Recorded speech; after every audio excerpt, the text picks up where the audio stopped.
the Medicaid expansion program when these cuts are made, meaning that people like Linda all across the country are going to lose their health care. For what? For a massive tax cut for the wealthy.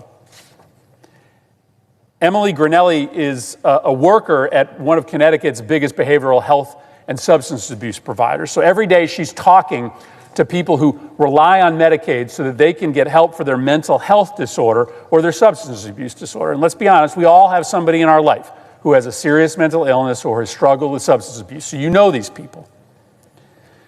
She wrote me a letter talking about the fact that the conversations in their therapy groups in the last month have fundamentally changed. They're actually not doing therapy any longer for mental illness or for substance abuse.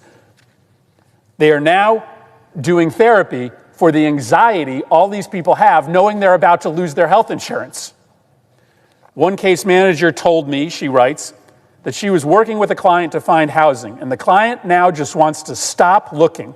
The ongoing MAGA civil war has been fueled by the tariffs, which have sparked significant angst, anxiety, and backlash within both the House and Senate Republican caucuses. Now, it appears that even Elon Musk has joined the fray, publicly criticizing Donald Trump's tariff plan and attacking one of his advisors. This has led me to wonder if Elon is less than pleased about being pushed out of Dogecoin. We'll dive into all the details, but before we do, if I could quickly ask you to leave a like on this video, and if you haven't already, and you enjoy our channel, to hit that subscribe button. It goes a long way, and it really does mean a lot to me now before we get into how unhappy Elon is lashing out at one of Donald Trump's senior advisors over his tariff plan. I first want to hear from someone who I think did the perfect job explaining what is really happening with these tariffs. And Senator Chris Murphy right here. Talking about a piece of legislation that has such deep cuts to Medicaid. This is the program that insures 24% of American families. 1/4 of Americans get their health insurance from Medicaid. You don't know it as Medicaid because it's called something different in each state. In Connecticut, it's called Husky. In Wisconsin, it's called Badger Care. But in every state, about 1/4 of the population gets their insurance through a Medicaid-funded program. Most of those folks are working full-time. But for one reason or another, that's where they get their insurance. You're talking about kicking millions of people off of that program. And for what? For what? To rack up the biggest bill ever on the credit card of the middle class, an explosion in debt, but also to fund a tax cut for the fabulously wealthy. This is the 2017 tax cut, which is essentially going to be mirrored, we believe, by this tax cut. The top 1% of earners got tax cuts 852 times bigger than working families in America. We don't know the final shape of this tax cut, but it won't look fundamentally different from that. This is a really bad time to be a working mom or dad in America. This week, we are passing, apparently, a massive cut in health care benefits for working families in order to pad the pockets of the wealthy. But we are also dealing with the Trump tariff plan, which has been a Keystone Cop-like rollout that will ultimately raise prices for every single American. Tariffs can work as part of a coordinated, thoughtful approach to trying to rebuild American industry, but they only work when you partner those tariffs together with industrial policy incentives to help promote the industry that you are trying to punish when the products come from abroad. I'm not reflexively opposed to the use of tariffs, but this use of tariffs is bananas because it's not paired with any domestic industrial policy, meaning that you're just going to get the downside, the massive increase in costs for consumers without the upside, job creation in the United States of America. Donald Trump's tariff plan makes no sense. Of course it doesn't. It is out of the brain or whatever is left of his brain of Donald Trump. But what he does understand is not deal making per se, is not leverage for the country, but for himself. He wants CEOs. He wants world leaders to come to him and say, what can I give you, Donald, in exchange for loosening up these tariffs? Donald Trump does not have some vision of trade or how America can reshape the global markets that will better serve working people in this country. No, but he does know he can get Tim Apple or Jeff Bezos or Mark Zuckerberg, certainly Elon, to come down and beg and plead. And what can I do for you, Mr. President? That's why all these people gave money to his inauguration, because they want their pocketbooks protected. Donald Trump knows that he could get some help from that. That is what he is focused on. And apparently Elon is not a fan of tariffs at all. And he made that clear with this post right here. Musk swipes at Navarro amid tariff turmoil. He ain't built anything. The tech CEO has lost billions as markets tanked and has been mostly silent on the president's tariffs. Elon Musk took an apparent swing at senior White House aide Peter Navarro, one of the chief cheerleaders of Donald Trump's tariff plan, amid market turmoil that has hammered Musk's holdings. Musk, a close advisor to the president, for now has been unusually quiet at the rollout of Trump's sweeping tariffs, as they've caused the markets to tumble in global trading patterns to retaliate in response. China hit the U.S. with a reciprocal tariff of 34% on all U.S. goods. Tesla shares, like much of the rest of the market, have fallen. Since Trump announced the tariffs in the early hours of Saturday morning, Moose took to his social media platform X to launch an apparent attack at the president's senior trade counselor, taking jabs at Navarro under a video in which he explains the Trump administration's logic in levying tariffs. A PhD in econ from Harvard is a bad thing. Not a good thing. Results in the ego brain over one problem, Musk wrote.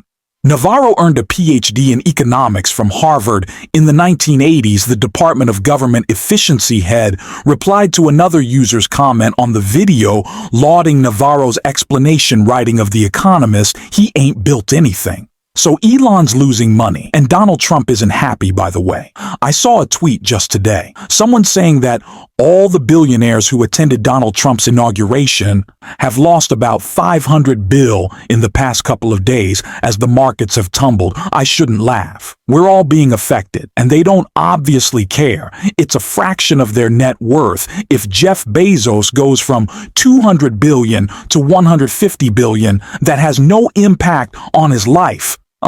It doesn't. Millions of people will be fired because of it. That has impacts on our lives, but they don't care. But the tweet said they lost about $500 billion if they had paid VP Harris's wealth tax on billionaires instead.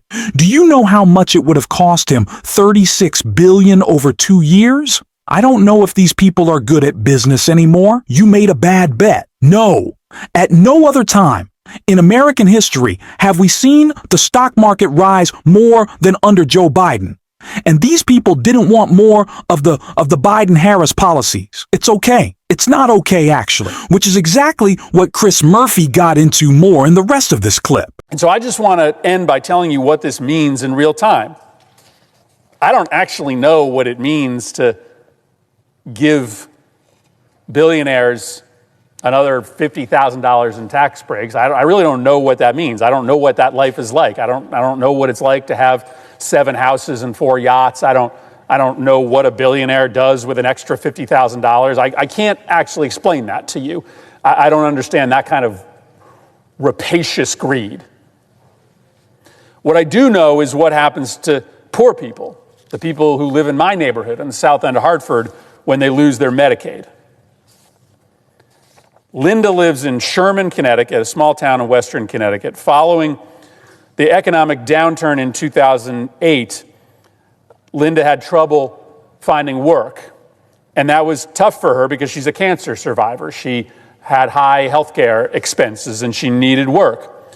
She was underemployed. She worked in plant nurseries and agriculture. Her husband at the same time lost his job as an auto mechanic. They lost their healthcare insurance.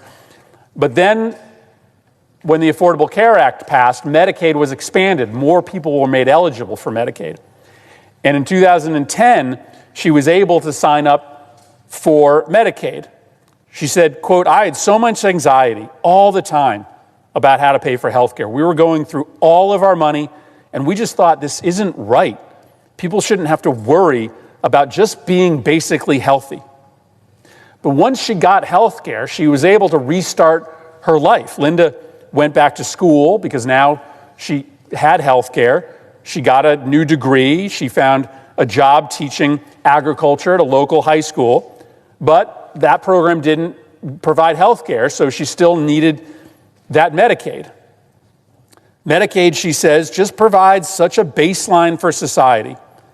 It allowed me to maintain my health so that I was able to continue working. The Medicaid cuts that they are talking about will destroy Medicaid expansion. In fact, some states will automatically cancel the Medicaid expansion program when these cuts are made, meaning that people like Linda all across the country are going to lose their health care. For what? For a massive tax cut for the wealthy.